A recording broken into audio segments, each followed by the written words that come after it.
Amen. Amen. Amen. Hallelujah. එහෙමනම් අපි පටන් ගන්න නේද? අපි පෙන්තකොස්ත දවස ගැන කතා කරන්න යන්නේ. අපි පෙන්තකොස්ත කිතුනෝනේ. දන්නවද? අපි කැරිස්මැටික් පෙන්තකොස්ත ඉවැන්ජලිකල් චර්ච් එකක් අපි. ඉතින් ඒ නිසා මේ අද දවසේ අපි කතා කරන්න යන දේ ගැන ඔබට වැදගත් වෙයි. මේක ගැන දැනගන්න. මොකද අද දවසේ මේ කාරණේ ගැනත් විවිධාකාර අදහස් මති මතාන්තර ඇදහිලිවන්තයන් අතර තියෙනවා. සභාවේ එක එක සභාවන් අතර එක එක විදිහේ අදහස් තියෙනවා. හරි අපි ඒකට යන්න ඉස්සෙල්ලා දැන් ලබන සුමානේ ඒක සුභාරංචියක් නේද ඔබට? ශාරීරික රැස්වීමට එන්න පුළුවන්කම ලැබෙන එක සුභාරංචියක්ද නැත්නම් ගෙදර ඉඳගෙන සරමෙනුයි නයිටියනුයි සම්බන්ධ වෙන එක සුභාරංචියක්ද? ඒකට තමයි වැඩි කැමති. හැබැයි ඒක නෙමෙයි ශාරීරික සම්බන්ධතාවය කිතු බැතියට අත්‍යවශ්‍යයි. Zoom එකේ අපි විකල්පයක් හැටියට පාවිච්චි කරුවා මෙච්චර කාලෙ අපිට දැන් හම්බ වෙනවා ලබන ඉරිදා ඉඳලා අපි 50 ගානේ එක එක සර්විසස් වලට කැඩුවා ඔබට මතක ඇති ඔබ ආපු සර්විස් එක මතක තියාගෙන ඒකට විලි සහෝදරයා කිව්වා වගේ ඔබ මතක තියාගෙන ඒකට සම්බන්ධ වෙන්න. සම්බන්ධ වෙලා ඒකේ තිබෙන ආශිර්වාදය අපි ලබන පිණිස අද දවසේත් අපේ සිත් ස්වාමින් වහන්සේ වෙතට ඔසවමු. දෙවි පියාණනි අපි ඔබ වහන්සේට යාඥා කරනවා මේ උදෑසන. ඔබ වහන්සේට අපේ හදවත් ඔසවනවා. අද දවසේත් අපි ඉගෙන ගන්න වචනය ඒ සිටිවිල්ල තුල ඔබ වහන්සේ අපේ ජීවිතේ තව ව්‍යාප්ත වෙන්න කියලා, තව පිරෙන්න කියලා. තව මුළු පාලනයක් අපේ ජීවිතේ අත්පත් කරගන්න කියලා. අපි ඔබ වහන්සේට බාර වෙනවා. ස්වාමීනි අද දවසේ Zoom තාක්ෂණය ඔස්සේද බොහෝ ස්ථානවලින් විවිධ දේශයන් වලින් සම්බන්ධ වෙන හැම ඔබ වහන්සේගේ ආදරණීයයන් ගැන අපි ස්තුති කරනවා. ඒගොල්ලන්ව ඔබ වහන්සේ ශක්තිමත් කරමින් ඔබ වහන්සේ වෙතට වුණ ලං කර ගන්න කියලා ආයදින්නේ. යේසුස් ක්‍රිස්තුස් වහන්සේගේ උතුම් ජීවමාන නාමයෙන්. ආමෙන්. අපි පෙන්තකොස්ත දවස ගැන තමයි අද ස්වල්ප වේලාවක් කතා කරන්න යන්නේ. අපේ තේමාව ඔබ දන්නවා. ශුද්ධාත්මයන් වහන්සේගේ පැමිණීම. දෙවියන් මහා යේසුස් ස්වාමින් වහන්සේ ඔබට මතකයිනේ නේද? ස්වර්ගාරෝහණය වුණාට පස්සේ ස්වර්ගාරෝහණය වෙන්න ඉස්සෙල්ලා උන්වහන්සේ දවස් 40ක් ගෝලියොත් එක්ක ඉන්නවා. දවස් 40ක් ගෝලියොත් එක්ක ඉඳලා ඊට පස්සේ උන්වහන්සේ තව බොහෝ දේවල් මේ ගෝලයන්ට කියලා දෙනවා. ඒගොල්ලන්ට උගන්වනවා. දවස් 40ක්. ඊට පස්සේ උන්වහන්සේ ස්වර්ගාරෝහණය වෙනවා. දවස් 40කට පස්සේ. උන්වහන්සේ ස්වර්ගාරෝහණය වෙන්නේ එතන ඉඳලා ඒගොල්ලෝ මොනවද කරන්න ඕනේ කියලා ඒගොල්ලන්ට කියලා දීලා. කොයි වෙලාවකත් උන්වහන්සේ මේ කුතුහලය තුල මිනිස්සුන්ව ඉතුරු කරලා ගිහිල්ලා නැහැ. උන්වහන්සේ හැම වෙලාවෙදිම දැනුවත් කරනවා දේවල්. සුද්ධාත්මයන් වහන්සේ කන්නකොටගෙන ලියවිල්ල අපි කියවනකොට අපි අධ්‍යයනය කරනකොට ඒක හරහා උන්වහන්සේ අපිව දැනුවත් කරනවා. ඉතින් යේසුස් වහන්සේ අපි දකිනවා පළවෙනි පරිච්ඡේදයේ 5 වෙනි වගන්තියේ ක්‍රියාපොතේ. ඒක කිව්වා මම ඔබව මේ මොනවාද යොහන්ද බෞතිස්ත ඔබ වතුරෙන් බෞතිස්ම කරනවා. හැබැයි මේන් නොබෝ දවසක් ගියාට පස්සේ සුද්ධාත්මයන් වහන්සේ නුඹලාව බෞතිස්ම කරනු ලබනවා කියලා යේසුස් වහන්සේ කිව්වා. පළවෙනි පරිච්ඡේදයේ 5 වෙනි වගන්තිය. උන්වහන්සේ පොරොන්දු වුණා සුද්ධාත්මයන් වහන්සේව එවන වගට. උන්වහන්සේ ගියා. හැබැයි උන්වහන්සේ සුද්ධාත්මයන් වහන්සේව අපි වෙතට එවුවා. දෙවියන් වහන්සේ හා සමග සම්බන්ධතාවයේ අපේ ජීවිත ඉදිරියට කරන එකයි ක්‍රියාපතේ 1:8 වෙනි පදේ කිව්වේ සුද්ධාත්මයන් වහන්සේ ආවම නුඹලා බලය ලබනවා. එතකොට නුඹලා ඉන්න තැන ජෙරුසලමේ, යුදාවේ, සමාරියාවේ ලෝකේ අන්තය දක්වා මගේ සාක්ෂිකාරයෝ වෙන්න යනවා කියලා උන්වහන්සේ මතක් කරලා දුන්නා. ඉතින් මේ සෙනග මොනවද දන්නවද කියලා මේ ගෝලියෝ ටික යේසුස් ස්වාමීන් වහන්සේගේ උපදෙස් හරියටම පිළිපැද්දා. යේසුස් වහන්සේ කිව්වා දැන් යන්න ජෙරුසලමට ගිහිලා සුද්ධාත්මයන් වහන්සේ ඔබ වෙතට එවන තෙක් ඉන්න කියලා. ඉතින් ඒගොල්ලෝ දන්නේ කොච්චර දවස්ද කියලා. දවස් 10ක් ගියා. ඒගොල්ලෝ බලාගෙන ඉන්නවා සුද්ධාත්මයන් වහන්සේගේ වැගිරීම. මේක ජෝෙල් පොතේ අපි කියවුව දෙවනි පරිච්ඡේදයේ 28 ඉඳලා 32ට කිව්ව පොරොන්දුව. මම නුඹලා කෙරෙහි මගේ ආත්මය වගුරවනවා. නේද? මතකයි නේද? ඒ පොරොන්දුව දෙවියන්වහන්සේ ජෝෙල් පොතේ අපි අධ්‍යයනය කරුවේ. මාංශ මේ සියල්ලන් කෙරෙහි මගේ ආත්මය මම වගුරනවා කියලා. නේද? හැම කෙනෙක් කෙරෙහිම උන්වහන්සේගේ ආත්මය වගුරනවා කියලා උන්වහන්සේ කිව්වා මාංශ මේ සියල්ලන් කෙරෙහි. එතකොට ඒ පොරොන්දුව බලාපොරොත්තු වෙන තමයි දැන් මේ සෙනග උඩුමහලේ රැඳිලා ඉන්නේ. 120 දෙනෙක්. යාඥාවේ යෙදී සිටිනවා. දැන් මේගොල්ලන් ගේ එක අරමුණයි තියෙන්නේ. ඒ අරමුණට මේගොල්ලෝ ඔක්කොම එකතු වුණා. බලන්න පළවෙනි පරිච්ඡේදයේම 4 වෙනි පදය සහ 5 වෙනි පදය වල අපිට ස්වාමීන් වහන්සේගේ ලියවිල්ල මතක් කරලා දෙනවා. උන්වහන්සේ ඔවුන් සමග රැස්ව ඔවුන්ට ආඥා කරමින් යෙරුසලමෙන් අහක්ව නොගොස් නුඹලා මාගේ නැසූ පියාණන් වහන්සේගේ පොරොන්දුව බලා සිටින්න. මක්නිසාද යොහන් වතුරෙන් බෞතිස්ම කළේ නමුත් නුඹලා මේ ඉන්න බොහෝ දිනකගේ පසු ශුද්ධාත්මයෙන් බෞතිස්ම කරනවා කියලා උන්වහන්සේ මේ ගෝලයන්ට දන්වලා තිබුණා. එතකොට මේගොල්ලන්ට එක අරමුණයි තිබුණේ. මේ ගෝලියෝ ඔක්කොම අල්ලට. මේ අරමුණ තුල ඒගොල්ලෝ රැඳිලා හිටියා.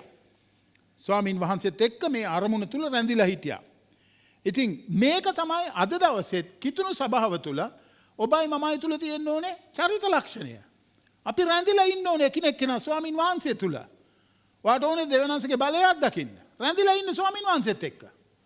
වාට ඕනේ සුද්ධාත්ම ආලේපය තුල ජීවත් වෙන්න. රැඳිලා ඉන්න ස්වාමින් වහන්සේත් එක්කයි ස්වාමින් වහන්සේගේ සෙනග එක්කයි. මේක වැඩේ තියෙන හුඟක් ඒගොල්ලෝ ස්වාමීන් වහන්සේගේ සෙනගත් එක්ක ඉන්න කැමති නැහැ. ඒකම අගාරිනවා පුළුවන් තරම් විදියෙන් ඒකම අගාරින්න උත්සාහ කරනවා. Zoom එකේ පුළුවන් නම් හැමදාම ඉන්නේ ඒක හැමදාම ඉඳි. Zoom එකේ ඉන්නේ නැද්දි නෑනේ. කකුල් හැප්පෙන්නේ නැහැ, පෑගෙන්නේ නැහැ, ඇඟවල් හැප්පෙන්නේ නැහැ. ඒවා මුකුත් නෑනේ Zoom එකේ හරි ලේසි. හැබැයි ශාරීරික රැස්වීමට ආපුවම තමයි අභියෝගය තියෙන්නේ. ඒ නිසා මිනිස්සු ශාරීරික රැස්වීමට එන්නේ නැතුව පුළුවන් තරම් උත්සාහ කරයි Zoom එකේ ඉන්න. මම ඔබට අභියෝග කරනවා. Zoom එකේ ඉන්න එපා. Zoom එක අපිට විකල්පයක් හැටියට දෙවෙනුන් දුන්න කාලයකට. දෙවනන්සට ස්තුතියි. තවදුරටත් අපි Zoom එකේ මේ රැස්වීම අපි කරනවා. ඒ වුණාට Zoom එකේ ඔයා ඉන්න එපා. ඔයාලට එන්න පුළුවන් හැම රැස්වීමකටම සහභාගී වෙන්න.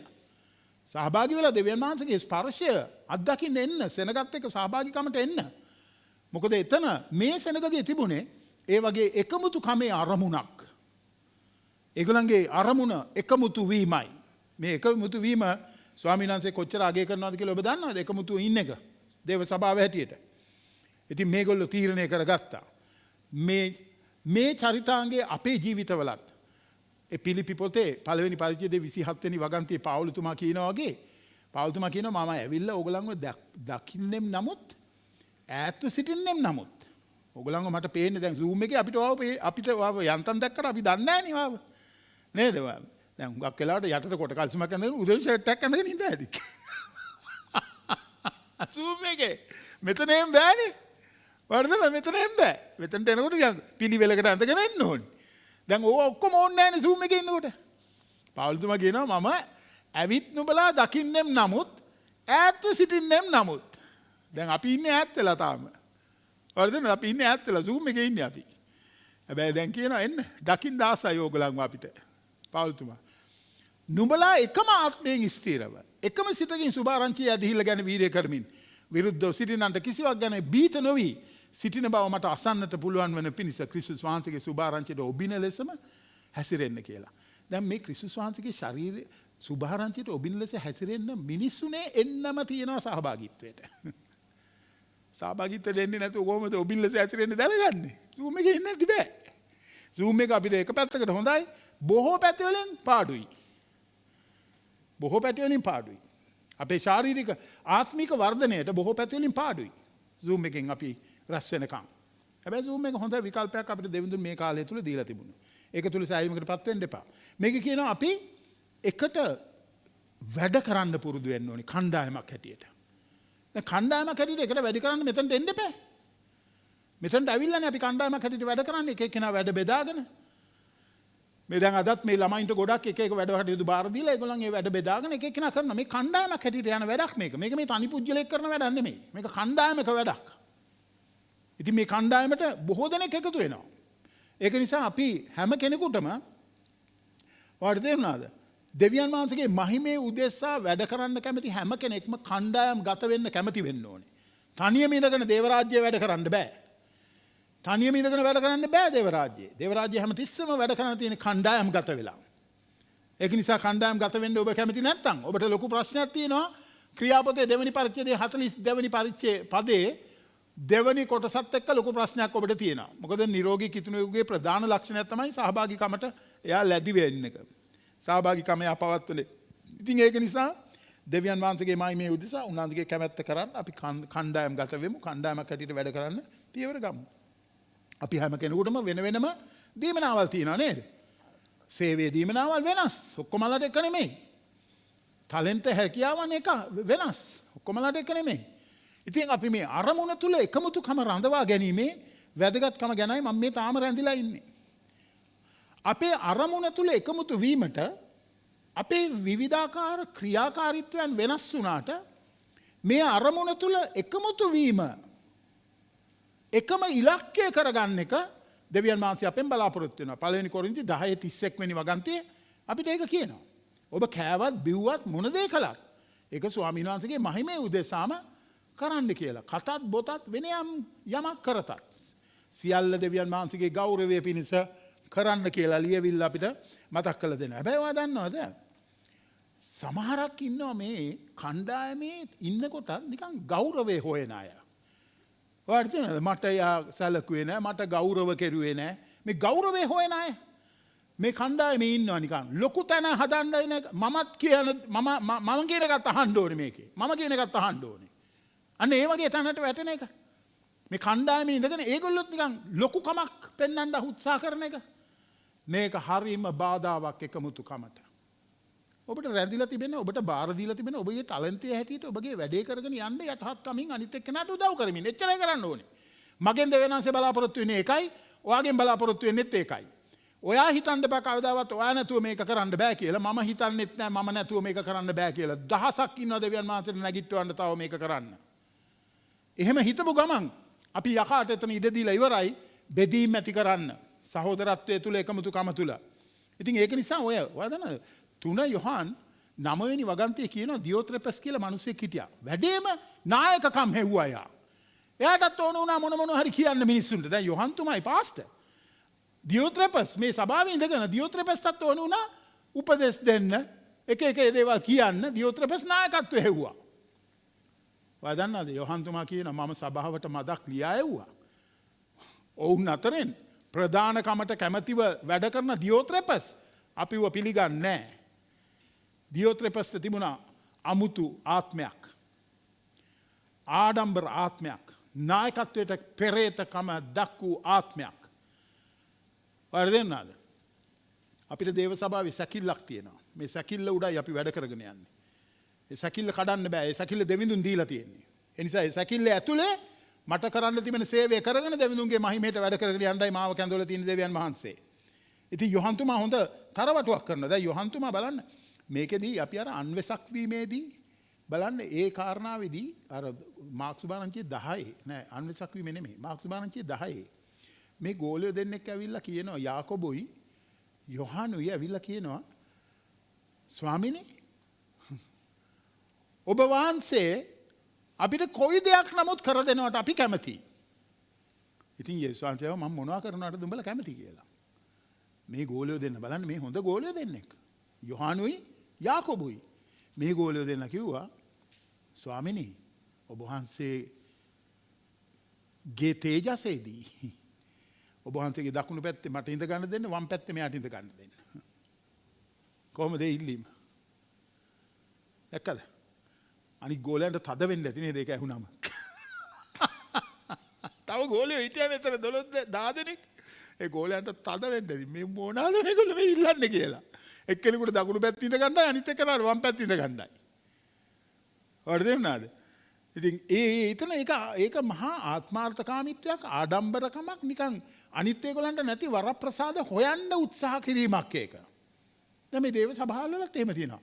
පාස්ටර්ගේ නිකන් දකුණු අත වගේ ඉන්න මට. පාස්ටර්ගේ වම් අත මම පාස්ටර්ගේ දකුණු අත. එයා කරන්න ඕනේ මම කියන ඒවා. එහෙම ඒවා මේ සභාවේ නැහැ. එහෙම වම් අතේ දකුණු අතේ මගේ ළමයින්වත් නැහැ. මේ සභාවේ ස්වාමීන් වහන්සේගේ කැමැත්ත සලස්ම කරන්න ඔබ ඉදිරි පියවර අරගෙන යන මිනිස්සෙක් හැටියට ඔබ දේව සභාවේ උපරිම ප්‍රයෝජනය සහ ආශිර්වාද භුක්ති විඳින්මින් යන්නා වූ කෙනෙක් වෙනවා. මෙහෙ නෑ එහෙම පන්ති ભેදයක් බෙදා ගැනීමක්. මෙයා මගේ භාර්යාව, මෙයා මගේ පුතා. ඒ නිසා ඒගොල්ලන්ට දෙන්න ඕනේ තැනක්, ඒගොල්ලන්ව තියන්න ඕනේ. ඔව් ඒගොල්ලෝ සුදුසු නම් ඒගොල්ලන්ට අනිවාර්යෙන්ම දෙන්න ඕනේ. මොකද ඒගොල්ලොත් අනිත් අයත් අතර තව ගෝලියෝ.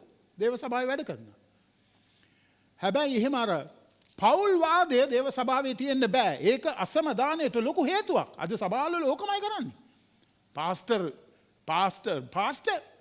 එයාගේ වයිෆුත් පාස්ටර්. එයාගේ ළමයිනුත් පාස්ටර්ලා. ඒගොල්ලොම පත් කරගෙන. හරි පුදුම වැඩක් මේක. ඉතින් ඔක්කොම රන් කරන්නේ පවුල. දේශපාලනයට හොඳයි ඕක. ඕක හරියන්නේ නැහැ දේවපාලනයට. ඒක නිසා මේවා හොඳට අල්ලගමු අපි. මොකද මේවා තියෙන තැන මේවා මේ විගඩම් වල විහිළු වල අහුවෙන්න එපා ඔබ හොඳේ. මේ විගඩම් විහිළු වලට අහුවෙන්න එපා.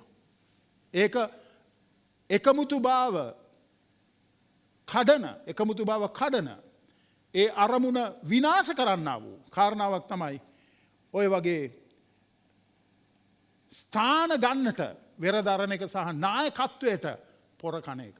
ඒවා වෙන්න බෑ දේව සභාවේ. දේව සභාවෙන් වෙන්න බෑ. මේ වගේ මේවට ඔබ අහුවෙන්න එපා. මේවට අහුනොත් ඔබ ඉවරයි. ඔබ යන්නේ නැහැ ඉස්සරහට.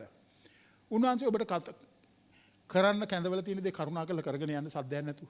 දෙන අවස්ථාව තදින් අල්ලගෙන ඒක හොඳටම කරන්න ස්වාමින් වහන්සේට මෙන්. එතනින් එහාට ඔබ වෙන එකක් කරන්න ඕන ස්වාමීන් වහන්සේ දොරක් කරලා දෙයි ඔයාට. ඔයාට තියෙන දැන් අතු ගන්නද? අතු ගගා ඉන්න. ඊට වැඩි දෙයක් කරන්න තියෙනවා දෙවියන් වහන්සේ දොරක් කරලා ඔයාට වෙන ඒවා කරන්න අවස්ථාව දෙයි. දැන් තියෙන අතු ගන්නද? ඒක කරන්න ස්වාමීන් වහන්සේට මෙන්. එයාත් හදනවා වෙන ඒවා කරන්න ඊට පස්සේ. කරන්න ගිය ගමන් එයාට තියෙන තැනක් නැතු වෙනවා. ඒට අතු ගන්නත් බැරුව යනවා ඊට පස්සේ. අතු ගන්න කෙනුත් අයින් කරනවානේ යාව. එම කරන්න ගියාම. ඉතින් ඒක නිසා ඔය කැඳවල තියෙන දේ ඒක ඔය කරගෙන යන්න. ස්වාමීන් වහන්සේට විශ්වාසවන්තව හොඳට මේක දිනු කරගෙන ඒක කරගෙන යන්න. එතනින් එහාට දෙවියන් වහන්සේ ආව ගෙනියන්න ඕන නම් දෙවියන් වහන්සේ දොරවල් ඇල්ලව ආව අරගෙන යයි. ආමෙන්. ඔව් දෙවියන් වහන්සේ නායකත්වයට කතා කරයි. මම මෙතනින් මෙහාට කරන්නේ. දැන් මෙතන කොච්චර එහෙම වෙනවද? මේ සභාවේ අපි වැඩ කරනකොට එහෙම වෙනවා. ඔයාව කොතනද ඉන්න කැඳවල තියෙන්නේ? මොකක්ද ඔයාලට කරන්න කැඳවල තියෙන්නේ? ඒක කරගෙන ඉන්න විශ්වාසවන්තව දෙවිඳුන්ට මෙන්. එතකොට දෙවියන් වහන්සේ එතනින් එහාට ආව අරගෙන යයි. ඒකයි එපිස පොතේ 4 වෙනි පරිච්ඡේදය කියන්නේ. එපිස 4 31 32 පදවල.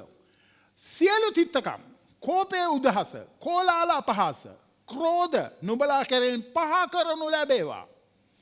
නුඹලා එකිනෙකා කෙරේ ගුණවන්තව අනුකම්පා ඇතුව සිටි ක්‍රිස්තුස් වහන්සේ තුල දෙවියන් වහන්සේ නුඹලාට කමා වුණු ලෙසම නුඹලාට එකිනෙකාට කමා වෙලා මේ වැඩ කටයුත්තේ යෙදෙන්න කියලායි ස්වාමින් වහන්සේ උන්වහන්සේගේ සෙනගගෙන් ඉල්ලන්නේ.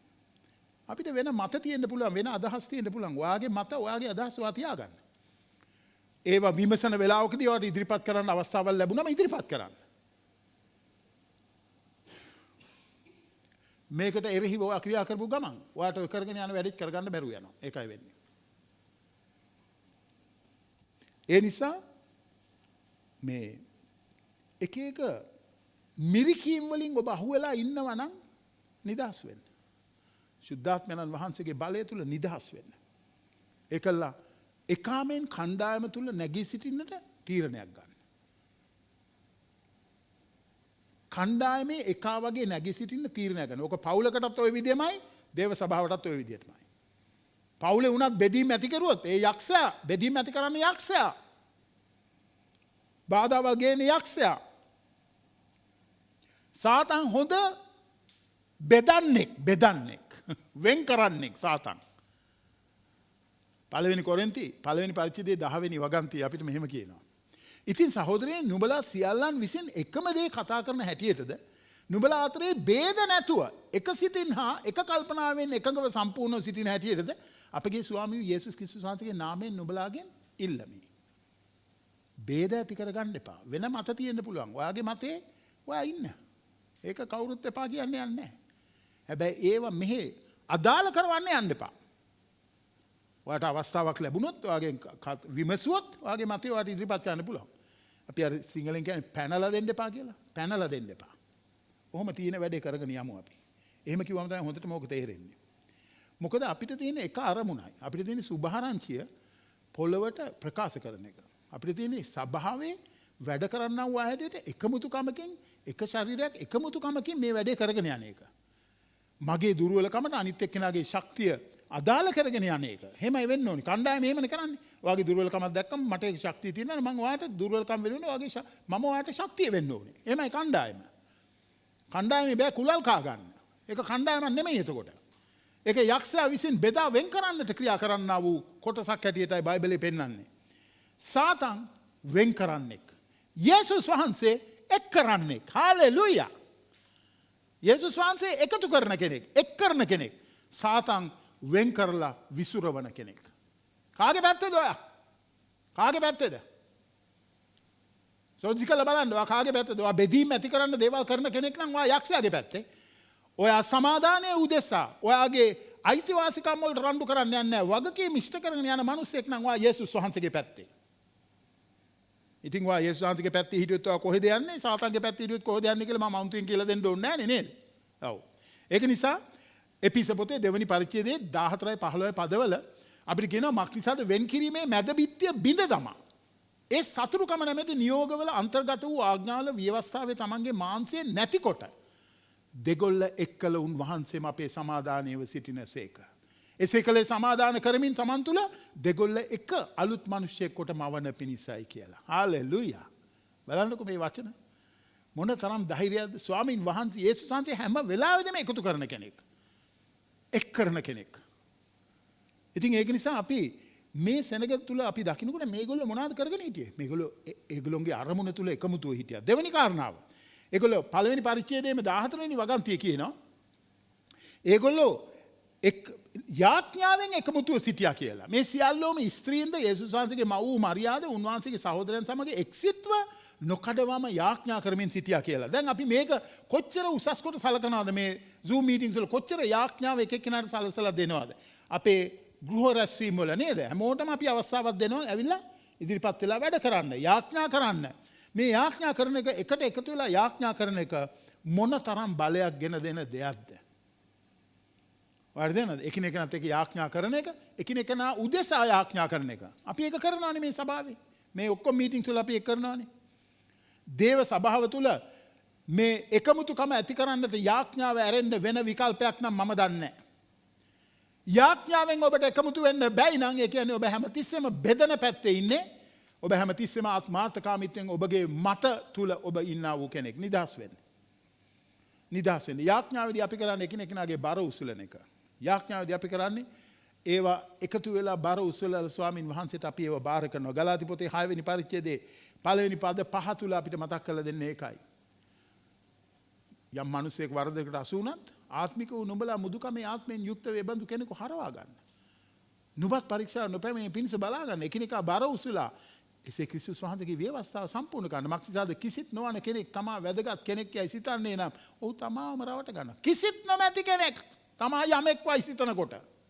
නමුත් එකිනෙකා තම තමාගේ වැඩේ සෝදිසි කෙරේවා. එවිට ඔහු වෙන කෙනෙක් ගැන නොව තමා ගැන පමණක්ම පාරට්ටුව තිබේ. මක්නිසාද එකිනෙකා තම තමාගේ බර උසුලන්නේය. මේ වචන අහගන්න. මේ වචන මෙනෙහි කරන්න. මේවා තුල අපිට දෙන්න වූ සත්‍යතාවය සිහිපත් කරගන්න. අපි යාඥා කරනකොට එකතු වෙලා ලොකු බැඳීමක් ඇති වෙනවා එකිනෙකා ඒවා දන්නවද? බැඳීමක් ඇති වෙනවා. ඒ කියන්නේ අර අපි යෙදුමක් තියෙන්නේ එක්ව යදින පවුල එක්ව සිටින පවුල වේ කියලා. ඔබගේ පවුලේ යාඥාවක් තියනවද? දරුවන් එක්ක, භාර්යාව එක්ක, පුරුෂයා එක්ක එකතු වෙලා එකට ඉඳගෙන තියනවද මේ යාඥාව පවුලේ? එක්ව යදින පවුල එක්ව සිටින පවුල වේ. හරි වැදගත්. හරිම වැදගත්. ඒ නිසා මේව ගොඩනගා ගන්න ආපහු. දේව සභාවේ අපි උත්සාහ කරන හැමතිස්සෙම මේ යාඥා වලට අපි මේ මෑතකදී Zoom තාක්ෂණය ඔස්සේ වෙනමම කාමරවල වලටත් ගෙනල්ලා මිනිසුත් එක්ක එකතු වෙලා ඒගොල්ලන්ට අපි යාඥා කරනවා ඒගොල්ලෝ අපිට යාඥා කරනවා මොනතරම් බැඳීමක්ද ඒක හරහා ඇති වෙන්නේ. මේක ඔබ දැකලා තියෙනවද? මේකට ඔබ පංගුකාරයෙක් වෙලා තියෙනවද? නැත්නම් මේවා මගහරිනවද? ඔයා මගහරිනකොට ඔයා තුල ක්‍රියාකාරී මොන ආත්මයක්ද කියලා අපිට තේරෙනවා එතකොට.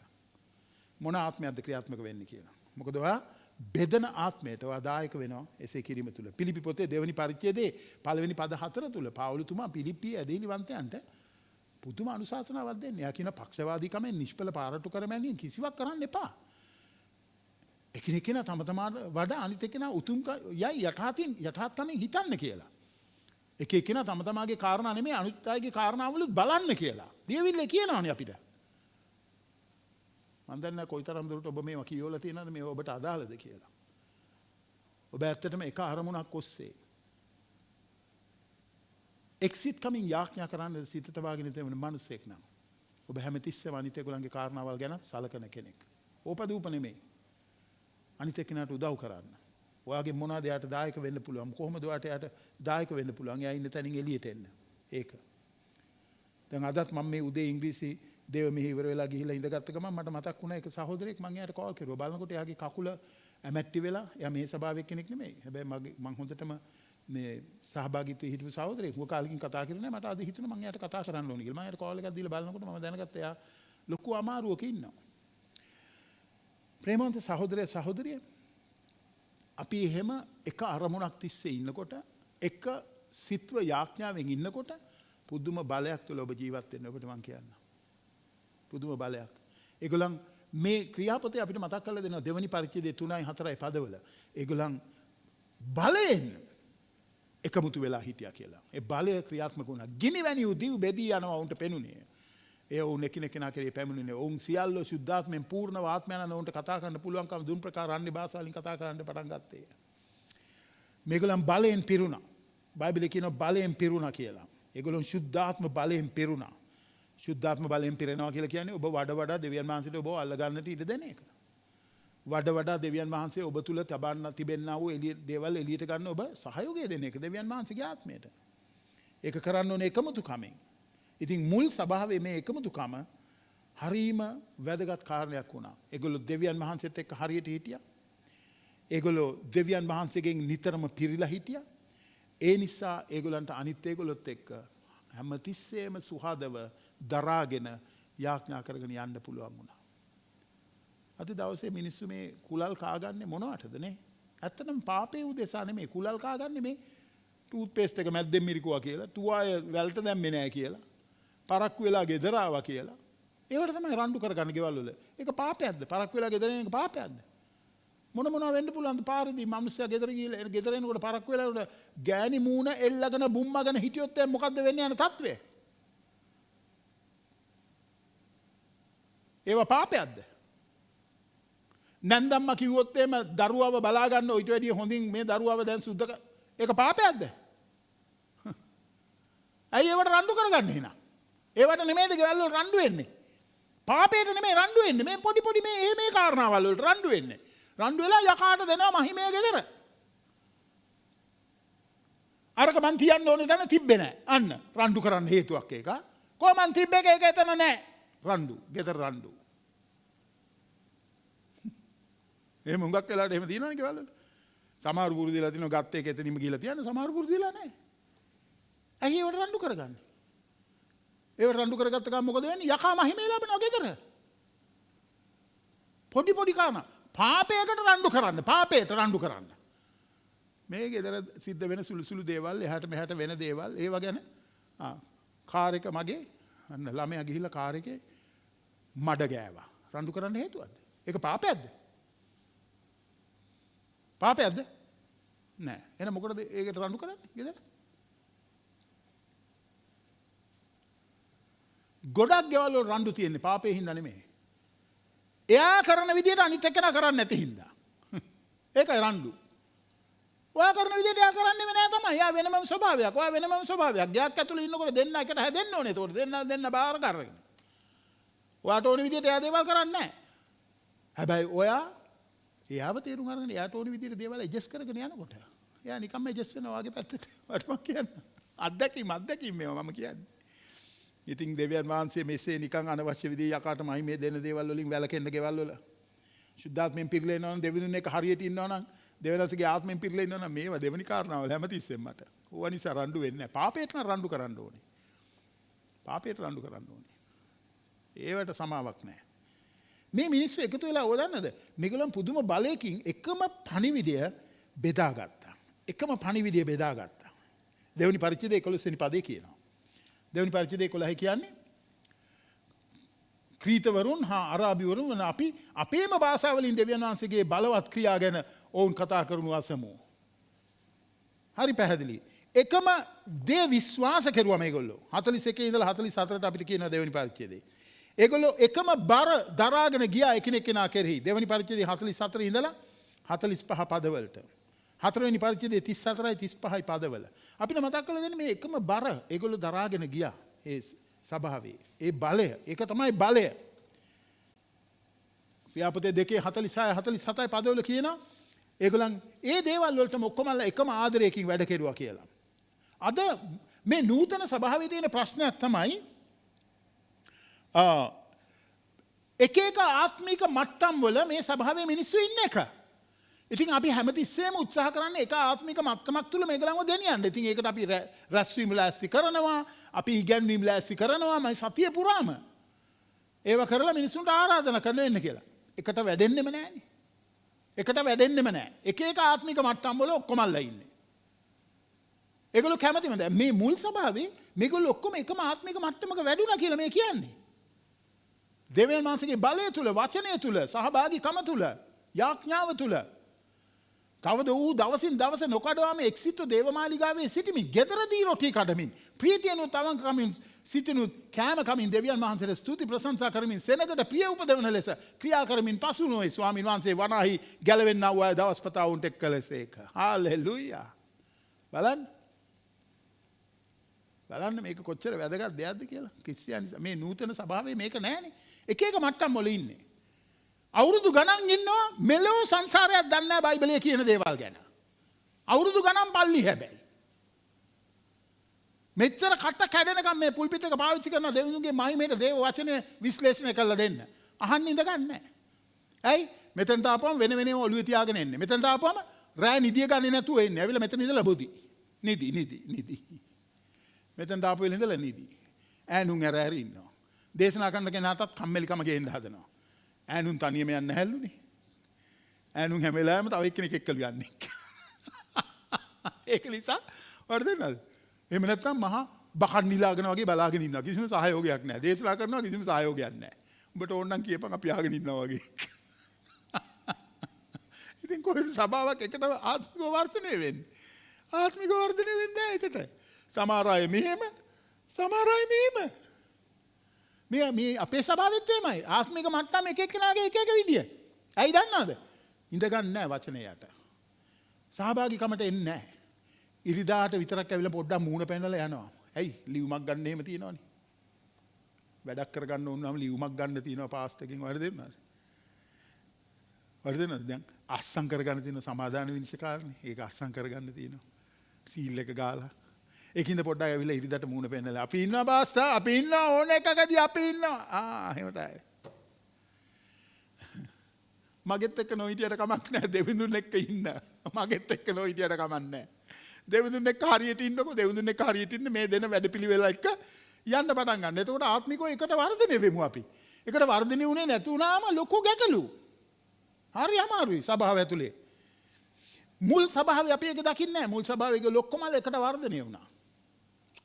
ගෙදරවල ගෙයින් ගෙට ගිහලා රොටි කැඩුවා. හෝම් සෙල් රැස්වීම් අපේ. අපි ওই ගෘහ රැස්වීම් මේවට සම්බන්ධ වෙන්නේ නැහැ මොකක් ඒගොල්ලෝ. ඒවා වැඩක් නැහැ. ඒවා වැඩක් නැහැ ඒගොල්ලන්ට. හෝම් සෙල් එක ඕනේ නැහැ. ඒගොල්ලන්ට අනිත් රැස්වීම් සතිය පුරා පුළුවන් වුණත් එන්නේ නැහැ. ඒ වෙලාවට ඒගොල්ලෝ මැච් බලයි. ඒ වෙලාවට නාට්‍යයක් බලයි. මේවා යනවා හොගාලා මේ රැස්වීම්. මේවා තියෙනවා ගුණේ තියෙනවා මේවා. නිකන් ලින්ක් එකට ඇඟිල්ල තියන්න විතරයි ඕනේ. ගුණේ තියෙනවා මේක. උනන්දුව තියෙන අයත් මේකේ ඉන්නවා. සමහරක් වෙලාවට සතිය පුරාම ගුණේ යන්නේ මොනවද කියලා බල ඔබ ඉන්නවා. ඒකනේ පුරුෂ සහභාගීත්වයේ කාන්තාව ඉන්නේ. පුරුෂ සහභාගීත්වයේ කාන්තාව ඉන්නවා. ඔබ ඉන්නවා කොහෙලා හරියා ඔබලා පුරුෂ කමන්නේ වචනේ නෑ එන්නේ. දේවනාන්සේට ප්‍රශංසා වේවා ඒගොල්ලන්ට. අපේ පුරුෂ සහභාගීත්වයේ රැස්වීම කාන්තාව ඉන්නවා කීප දෙනෙක්ම ඇවිල්ලා. ඔව් කාන්තාව ඉන්නවා. ඒගොල්ලෝ ඔබලා යනවා ඒගොල්ලෝ බලනවා මෙන්න මීටිමක් තියෙනවා. උනන්දු වර්ධනය වෙන්න ඕනේ. දැන් ඒක හැමෝටම තියෙනවා නම් දේව සභාව කොයි වගේ තැනක තියෙයිද? නූතන සභාවේ මම මේක දකින්නේ. අපේ සභාවෙත් ඒක තියෙනවා ඒ ප්‍රශ්නේ. ඔක්කොමලා එක එක ආත්මික මට්ටම් වල ඉන්නේ. ඒකයි කොච්චර ඉගෙනුවා තේරෙන්නේ නැහැ දේවල්. එක එක ආත්මික මට්ටම් වර්ධනය වෙන්න කැමති නැහැ. සමහරු ඉන්නවා ගැලවීම ලැබලා ඉන්නේ. හැබැයි වර්ධනය වෙලා නැහැ. වර්ධනද? පරිණත වෙලා නැහැ. ගැලවීම ලැබලා හැබැයි. සමහරු ඉන්නවා ගැලවීම ලැබලා වර්ධනය වෙනවා. ගැලවීම ලැබලා ආත්මයෙන් පිරීලා ඉන්නවා. තවත් සමහරු එහෙමත් ඉන්නවා සභාවේ. මම විශ්වාස කරනවා ඔබ ඒ වගේ කෙනෙක් කියලා මේක අහගෙන ඉන්නවා. ගැලවීම ලැබලා ආත්මයෙන් පිරීලා ඉන්න කෙනෙක්. පරිණත වෙමින් යන කෙනෙක්. එහෙම කෙනෙක්ද ඔබ දේව සභාවේ අද? දැන් නැස ඔබට ආශිර්වාද කරන්න සේක්වා. සමහරක් ඉන්නවා දේව සභාවේ ඉඳගෙන ඉන්නවා ගැලවීම ලැබලත් නැහැ. ගැලවීම කියන්නේ මොකද්ද කියලා දන්නෙත් නැහැ. ඔය ඉඳගෙන ඉන්නවා. ඇවිල්ලා ඉඳගෙන ඉඳලා යනවා. ඒ ඉඳගෙන එන්නේ මේ මොන හරි වැඩක් කරගන්න. වර්ධන දේගලන්ට මේව අදාළ නැහැ. මේ ආත්මික දේවල් මේව වැඩක් නැහැ. අපිට මේ අපේ වැඩේ කරගන්න පොඩ්ඩක් සහයෝගයක් දෙන්න. එහෙම පුළුවන් ද අපිට මෙතනට අවිල්ල ඉඳගෙන ඒක වැඩේ කරගන්න. එහෙම තමයි එන්නේ. එහෙම ආවනම් මං කියනවා එහෙම හරි කමක් නැහැ ඇතුළට ආවනම් නිදාස් වෙන්න. පියවරක් ගන්න. දෙවියන් වහන්සේත් එක්ක හරි සම්බන්ධතාවයක් සෙනගත් එක්ක හරි සම්බන්ධතාවයක් තුළ පරිණත වෙන්න පියවරක් ගන්න. පවුල් වලත් ඕමයි ඒවට මං කියන්නම්. පවුල් වලත් එහෙමයි. සමහරුන්ට අධික උනන්දුවක් තියෙන සමහරට උනන්දුවක් ඇත්තෙම නැහැ. පුරුෂයාට උනන්දුවක් නැත්තම් ගෙදර ඔක්කොම මරලා දානවා පුරුෂයා. භාර්යාවට උනන්දුවක් නැත්තම් ගෙදර පුරුෂයාට සම්බන්ධ වෙන ගානේ වද දෙනවා. අරක ගේන්න කියයි මේක ගේන්න කියයි ඔය රැස්වීම ඕවා හරියන්නේ නැහැ මෙන්න මේවා කරලා දෙනවා දර ටික පල්ලලා දෙනවා කේහතු ගහලා දෙනවා මේ ළමයාව බලා ගන්නවා. ගෙදරවල වලත් වර්ධනය වෙන්නේ නැහැ ඒකට. ඒක අර මාර්තාගේ මරියාගේ ගෙදර වගේ වෙන්න ඇති. මරියා ගොඩක් දේවල් ගැන යේසුස් වහන්සේගේ පාමුල ඉඳගෙන ඉගෙන ගත්තා. යේසුස් වහන්සේ කිව්වා ඔබගෙන් කවදාවත් බැහැර වෙන්නේ නැහැ. මාර්තා ගොඩක් දේවල් ගැන නලංගු වුණා. එයා දෙවියන් වහන්සේට අවසානයේදී චෝදනා කෙරුවා. වර්ධනය වුණේ නැහැ ඒකට. වර්ධනය වෙන්නේ නැති උන ප්‍රශ්නේ අනිවාර්යෙන්ම තියෙනවා.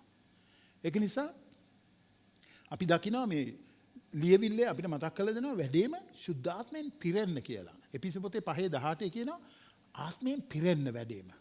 ආත්මයෙන් පිරෙනවා කියලා කියන්නේ ආත්මයට ඔබගේ පාලනය බාර දෙනවා කියන එක. වඩා දෙවියන් වහන්සේට ඔබ අල්ල ගන්න ඉඩ දෙනවා කියන එකයි මේ ආත්මයෙන් පිරෙනවා කියන එකේ අදහස. වඩා දෙවියන් වහන්සේට ඔබ අල්ල ගන්න දෙනවා. දෙවියන් වහන්සේගේ සම්පූර්ණ පාලනයට ඔබ නතු වෙනවා. සුද්ධාත්මයන් වහන්සේ දෙවියන් වහන්සේගේ ආත්මය ඔබ පාලනය කරනකොට ඔයා දන්නවද මොකද වෙන්නේ කියලා?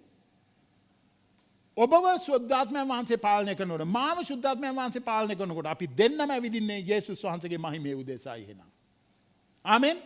එක්කෙනෙක් යේසුස් වහන්සේගේ පාලනය යටතේ ඉන්නවා අනිත් එක්කෙනා නෑ. එතකොට හැමතිස්සෙම කඹ ඇදිල්ලක් තියෙන්නේ. එතකොට කොහොමද දෙවියන් වහන්සේගේ මහිමේට ඒ ගෙදර ගොඩ නැගෙන්නේ? කොහොමද දෙවියන් වහන්සේගේ මහිමේට ඒ ගෙදර ගොඩ නැගෙන්නේ? පුරුෂයා නායකත්වයේ ගන්න ඕනේ ගෙදර. ආත්මික වැඩ කටයුතු වලදී. අපි දකින හුඟක් ගෙවල් වල ආත්මික නායකත්වයේ ගන්න කාන්තාවෝ. ලැජ්ජයි. ලැජ්ජයි. හුඟක් ගෙවල් වල ආත්මික නායකත්වයේ ගන්න කාන්තාවෝ. ඇයි පුරුෂයාට කොහොම යාඥා කරන්න කියලා? පුරුෂයා යාඥා ගන්න නැහැ. භාර්යාවට කියන යාඥා ගන්න කියලා. පල්ලියන්න ළමයිත් එක්කගෙන යන්න. පුරුෂයා යන්නේ නැහැ. දැන් බලමුකෝ එන ඉරිදා සභාව ඇරෙනවා කී දෙනෙක් එනවද කියලා. පුරුෂයෝ කී දෙනෙක් පවුල උනන්දු කරගෙන නමස්කාරයට එයිද කියලා බලමුකෝ ලබන ඉරිදා. දැන් ඇරෙනවනේ ශාරීරික රැස්වීම වලට අපි. බලමු. මිනිස්සුන්ට එහෙම උමනාවක් නැහැ. මිනිස්සු ඒකයි වැඩේ. පාලනේ නෙමෙයි සුද්ධාත්මේ පාලනේ නෙමෙයි ඒගොල්ලෝ ඉන්නේ. ඒගොල්ලෝ ඉන්නේ වෙනමම ලෝකයක. ඒගොල්ලෝ ඉන්නේ ඒගොල්ලන්ගේ පාලනේ. ඒක හරියන්නේ නැහැ. කවදාවත් ඔබ එකට ගමනක් යන්න බෑ. දෙදෙනෙක් එකඟ වුණොත් මිසක් එක්ව එකට ගමනක් යයිද? දෙවියන් වහන්සේ අහනවා බයිබලයේ එක. වචනයක් අහනවා ඒක ප්‍රශ්නයක්. එනිසා අපි ස්වාමීන් වහන්සේත් එක්ක එකට ඇවිදින්න නම් අපි උන්වහන්සේගේ පාලනය යටතේ මමත් ඉන්න ඕනේ වත් ඉන්න ඕනේ. එතකොට අපි දෙන්න එකට ගමනක් යනවා. අපි දෙන්නම පාලනය යටතේ ඉන්න ඕනේ. ආත්මේ පාලනය යටතේ. ආමෙන්. දෙන්නම ආත්මෙන් පිරෙන ආසාවෙන් ඉන්න ඕනේ. එතකොට අපි එකට ගමනක් යනවා. නැත්තම් නෑ. යන්න බෑ. යන්න හදන එක බොරුවක් ඔයා. පෙන්තකොස්ත දවස මේ සිද්ධිය අපිට මතක් කරලා දෙන්නේ ඒක. මේ පෙන්තකොස්ත දවස වැදගත් දවසක්. ඒක ගොඩක් ඔය තිබුණා වූ මේ මංගල්‍යයන් සිහිපත් කරලා දෙනවා පෙන්තකොස්ත. හරිද? අලුත් සහල් මංගල්‍යය වගේ මංගල්‍ය මතක් කරලා දෙනවා. අස්වැන්න නෙලා ගැනීමේ මංගල්‍යය. එදා ජෙරුසලමට ගොඩාක් මිනිස්සු රැස් වෙන්නා වූ දවස. ඔය පෙන්තකොස්ත දවස ගොඩාක් සෙනග ජෙරුසලමට වෙනදාට වඩා ගොඩාක් සෙනගක් ජෙරුසලමේ රැස් වෙච්ච දවසක් මේ දවස. ඉතින් අපි දකිනවා ක්‍රියාපොතේ දෙවෙනි පරිච්ඡේදයේ පළවෙනි පද 4 තුල අපිට මතක් කරලා දෙනවා ශුද්ධාත්මයන් වහන්සේගේ පැමිණීම. පළවෙනි පද 4. දෙවෙනි පද 5 ඉඳලා 13ට ඒ පද 7 තුල අපිට මතක් කරලා දෙනවා මේ එළියේ සිටියා වූ අයගේ ප්‍රතිචාරය. බලාගෙන සිටියා වූ අයගේ ප්‍රතිචාරය. පස්වෙනි පදේ ඉඳලා 13 වෙනි පදයට. දේව සභාවේ ප්‍රේක්ෂකයෝ වැඩිනේ. නේද? දේව සභාවේ සම්බන්ධ වෙලා අර 80-20 ප්‍රින්සිපල් එක අපි ඉගෙන ගත්තා නේද? ඔව්. 20ක් කරන දේවල් 80ක් ඉඳගෙන බලාගෙන ඉන්නවා. ඒකයි වැඩි. ප්‍රේක්ෂකයෝ වැඩි දේව සභාවේ. ප්‍රේක්ෂකයෝ හොඳයි ක්‍රිකට් මැච් වල, ප්‍රේක්ෂකයෝ හොඳයි ෆුට්බෝල් මැච් වල, ප්‍රේක්ෂකයෝ හොඳයි අනිත් ක්‍රීඩාවල් වල. ප්‍රේක්ෂකයෝ හොඳ නෑ දේව සභාවේ. දේව සභාවේ හැමෝම සම්බන්ධ වෙන්න ඕනේ මේ වැඩේදී. දැන් මම මෙතන දේශනා කරනකොට ඔබ සම්බන්ධ වෙලා ඉන්නවා නම් ඔබ කියන්න ඕනේ ආමෙන් හාලෙලූයා. කතා කරන්න බ්‍රදර්, කතා කරන්න. එහෙම නෙවෙන්න ඕනේ මේක. ඒ ජීවිතයක් මිනිස්සු තුල මට නම් ඇති කරවන්න බෑ. ආමෙන් කියලා නිකන් තල්ලුවක් දීලා හොඳට නිකන් ගැම්මක් අරන් දෙන්න වැඩ කරන මිනිස්සයාට.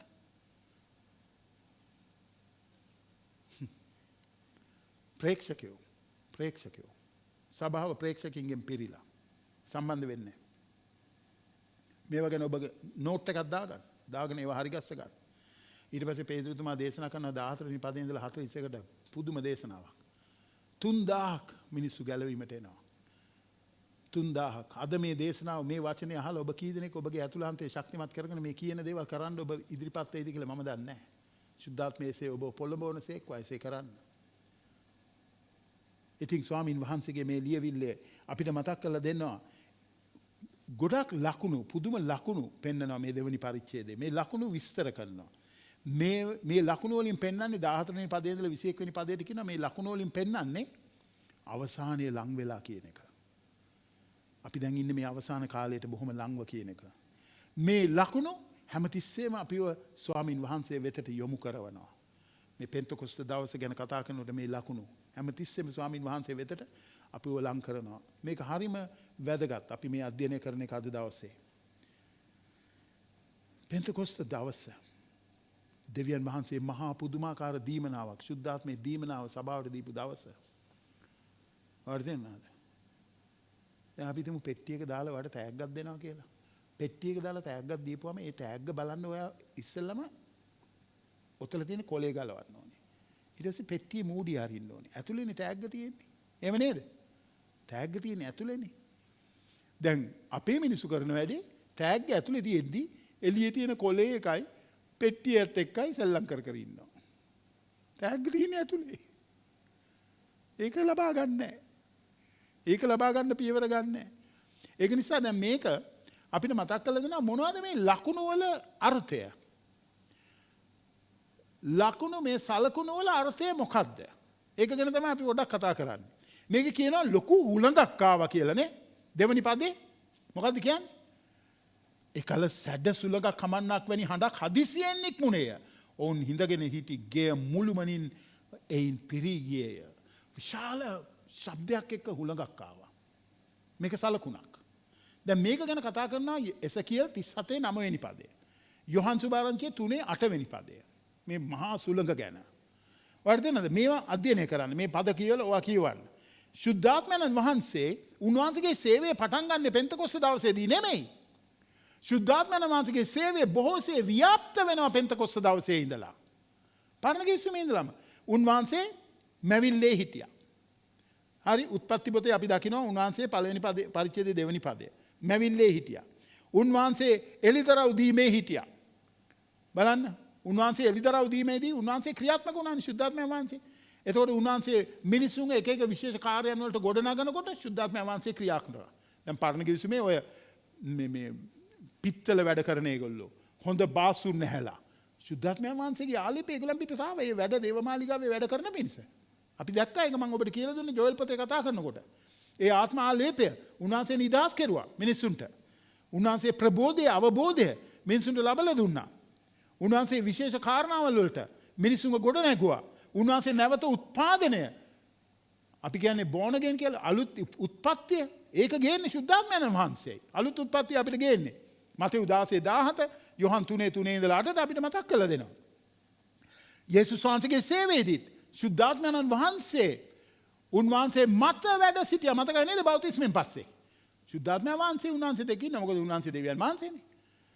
ගෝලියොත් එක්ක ශුද්ධාත්මයන් වහන්සේ හිටියා. මොකද යේසුස් වහන්සේ මතකද කියලා පිම්බා. අපේ ඒගොල්ලෝ පිම්බිනවා මම හිතන්නේ ශුද්ධාත්මය දෙන්නේ. අපේ ඒගොල්ලෝ පිම්බින්නේ වට්ටන්න පිම්බිනවා, පූ ගාලා පිම්බිනවා, මයික් එකට පිම්බිනවා. විහිළු කරනවා අපේ මිනිස්සු ඉඳගෙන.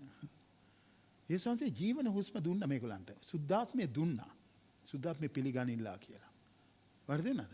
එතකොට ශුද්ධාත්මය මේගොල්ලන් තුල තිබුණා. ගෝලිය තුල. හැබැයි ඒගොල්ලන් පිටට ශුද්ධාත්මය වගුරුවනු ලැබුවා. බලය ලැබ ක්‍රියා කරන්න. ඔබ ඇදිලිවන්තයෙක් නම් ශුද්ධාත්මයන් වහන්සේ ඔබත් එක්ක ඉන්නවා. කිසිම දෙයකට බය වෙන්න එපා. ඔබ බෞතිස්ම කරලා තියෙන්නේ. කිතුණු ශරීරයට ඔබ බෞතිස්ම කරලා තියෙන එකම ආත්මයකින්. කොච්චර බයිබල් පද තියෙනවද ඒකට? ඒක ගැන කිසිම සැකයක් කරන්න එපා. හැබැයි ශුද්ධාත්මයන් වහන්සේගේ ආනුභාවය, උන්වහන්සේගේ වැගිරීමක් ඔබ තුල, පිරීමක් ඔබ තුල හැම දවසෙදීම තියෙන්න ඕනේ. ශුද්ධාත්මයේ පිරීල. ඒතකොට තමයි නිර්භීතකම ලැබෙන්නේ. ඒතකොට තමයි පාපයෙන් වළකින්න පුළුවන් වෙන්නේ. මං ඉවර කරනකොට ඔයාලට කාරණා කීපයක් කියන්න ශුද්ධාත්මයන් වහන්සේ නූතන සභාවේ ක්‍රියා කරන විදිය සම්බන්ධව. ඔබ යේසුස් වහන්සේව පිළිගත්ත මොහොතේ ඉඳලා ශුද්ධාත්ම ඔබ බෞතිස්ම ලැබලා ඉන්නේ.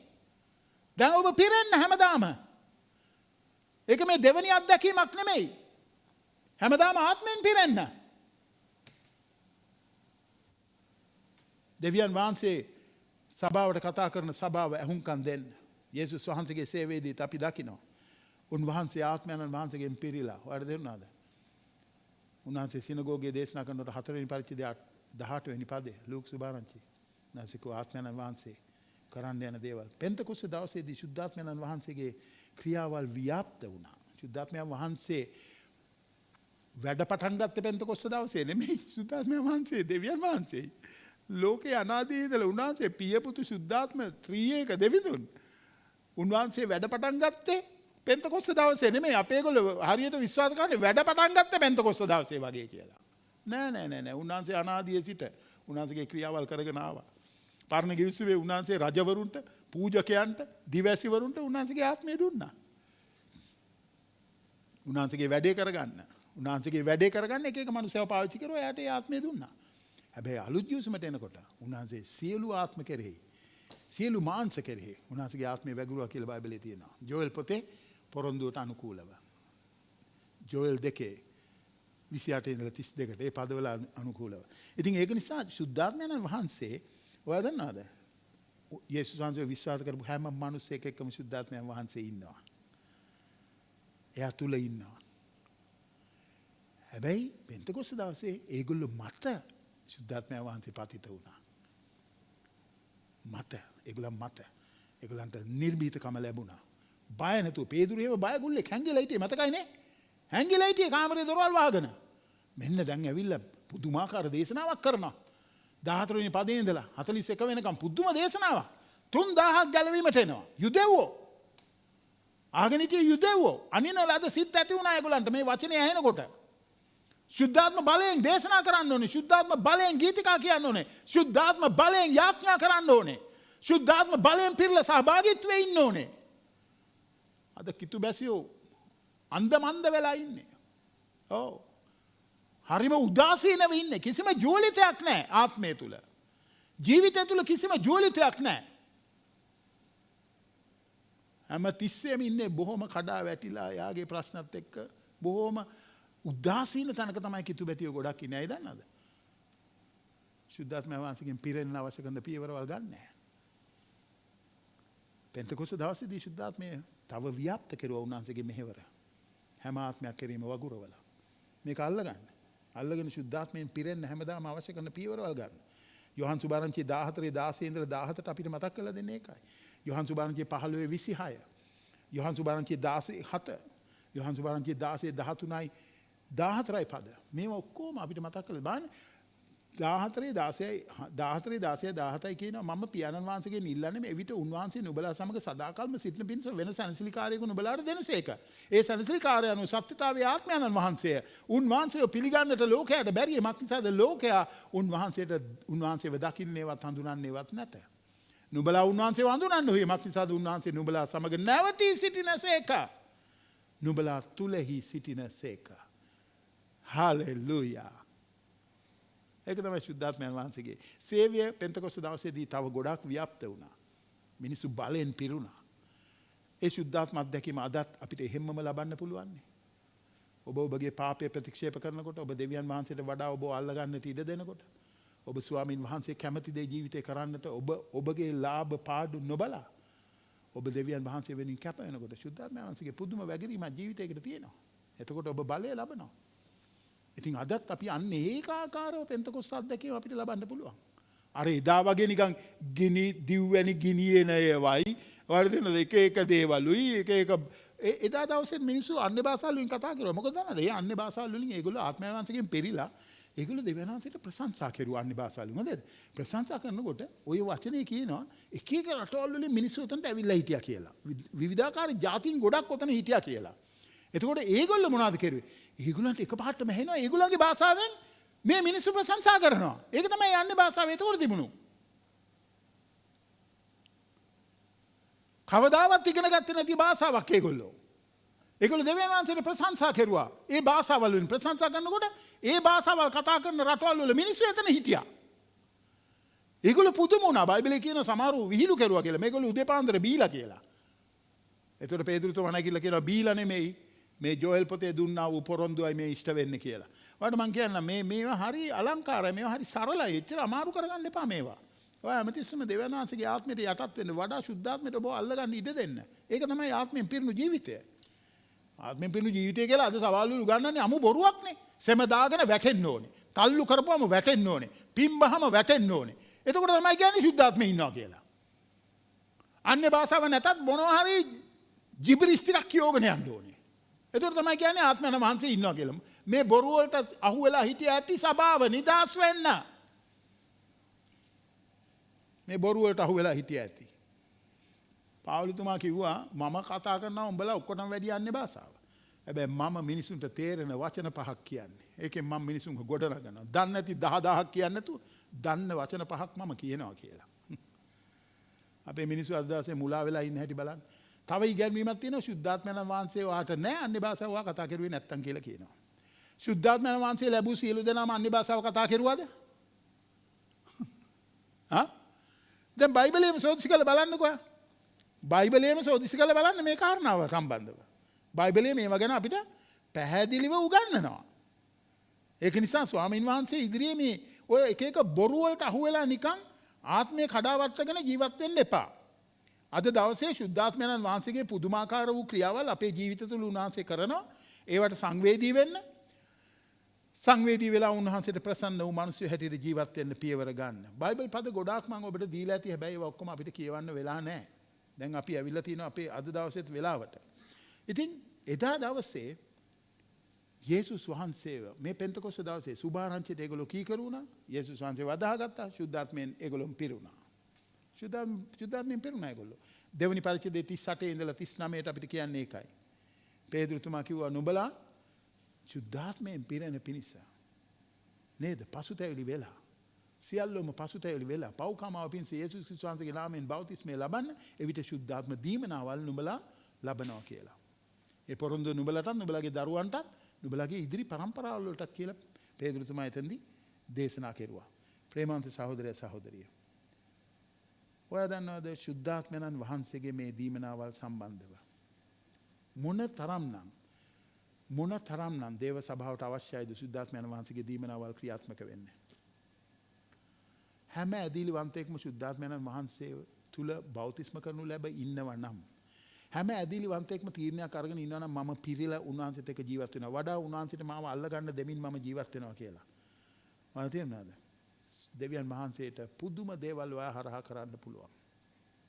වැඩේ තියෙන්නේ මිනිස්සු ඒකට එකඟ නැහැ. මිනිස්සු ඒක කරන්න එන්නේ නැහැ. ඉතින් ඒක නිසා ශුද්ධාත්මයන් වහන්සේ නැත්තම් ඔබට හුඟක් ඒගොල්ලන්ට හිතනවානේ අනේ ශුද්ධාත්මය මට නැහැ. ඇයි දන්නවද? ඒගොල්ලෝ ශුද්ධාත්මය තියනවා කියලා ඒගොල්ලෝ තේරුම් අරගෙන තියෙන්නේ අන්‍ය භාෂාව කතා කරනවා නම්.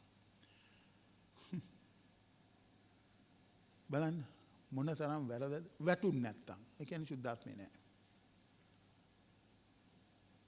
වර්ධනද? වෙවුලන්න ඕනේ, සෙම දාන්න ඕනේ. ඒක ශුද්ධාත්මය ඉන්නවා එතකොට. මේ වගේ බොරු ඉගැන්වීම් හරහා මිනිසුන් ගොඩක් මුලා වෙලා ඉන්නේ. බයිබලයේ කිසිම තැනක කියලා නැහැ ශුද්ධාත්මයන් වහන්සේගේ ආලේපේ ඉල්ලන්නේ දෙවනි ආශිර්වාදයේ හැටියට කියලා. නෑ ශුද්ධාත්මයන් වහන්සේ ඔය අතුල රැඳිලා ඉන්නවා. ඔය පිට උන්වහන්සේ වගුරවන්න කැමැත්තෙන් ඉන්නවා. පිරෙන්න උන්වහන්සේගෙන්. දෙවනාංශගේ පුදුම ක්‍රියාවල් එතකොට ඔයාගේ ජීවිතේ හරහා උන්වහන්සේ කරන්න පටන් ගනී.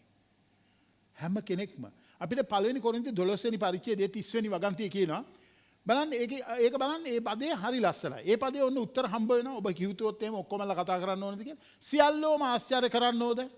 සුව කිරීමේ දීමනාව සියල්ලන්ටම තියෙනවද? සියල්ලෝම අන්‍ය භාෂාවලින් කතා කරනවද?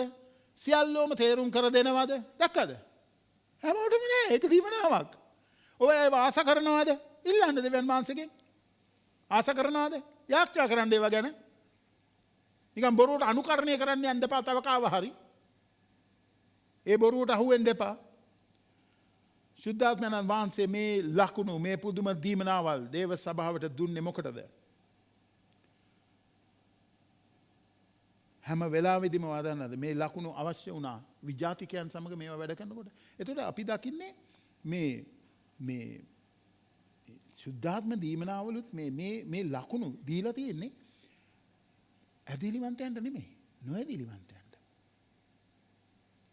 නොඇදිලිවන්තයෝ ඔයාගේ ජීවිතේ නෑ. මේ දීමනාවල් ක්‍රියාත්මක වෙන්න ඕනේ වර්ධනද? පෞද්ගලික ඔබගේ ගොඩනැංවීමට නෙමෙයි. මේ දීමනාවල් ක්‍රියාත්මක වෙන්න ඕනේ ඔබගේ ජීවිතය හරහා. මේ දීමනාවල් ක්‍රියාත්මක වීම හරහා ඔබගේ මෙහෙවර තුළ අනිත් අය ගැලවීමට ගෙනෙන පිණිස. ඔය සුභාරංචි මෙහෙවරදී අපි හැමතිස්සෙම දකින්නේ ශුද්ධාත්මයේ දීමනාවල් ක්‍රියාත්මක කරලා ලෙඩ සුව වුණා නේද? යක්කු දුරු වුණා. එතකොට වටාපිටාවේ හිටියා වූ අය අදහාගත්තා. ඒගොල්ලෝ අදහාගෙන දෙවියන් වහන්සේ තුල ඒගොල්ලෝ ශක්තිමත් වුණා. දෙවියන් වහන්සේ තුල ගමනක් යන්න ඒගොල්ලෝ තීරණය ගත්තා. ඒ නිසා අද දවසේ අපි තේරුම් ගන්න ඕනේ. අපි අද දවසේ ගොඩනගාගෙන යන්නේ අපොස්තුලවරු ගොඩනගපු අත්තිවාරම් මතයි. අපි අලුත් අත්තිවාරම් දාන්නේ නැහැ. අපොස්තුලවරු එපිස පොතේ 2:20 අපිට කියනවා. ස්වාමීන් වහන්සේගේ වචනය පාවුලතුමා බලන්න. පාවුලතුමා දෙවෙනි කොරින්ති පොතේ 12 වෙනි පරිච්ඡේදයේ 12 වෙනි වගන්තිය.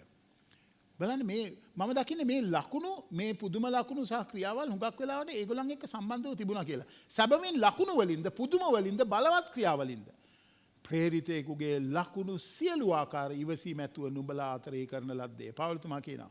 පාවුලතුමා අකලට උපන් ප්‍රේරිතයනේ නේද? අකලට උපන් ප්‍රේරිතයා. එයා කියනවා ප්‍රේරිතයෙකුගේ ලකුණු.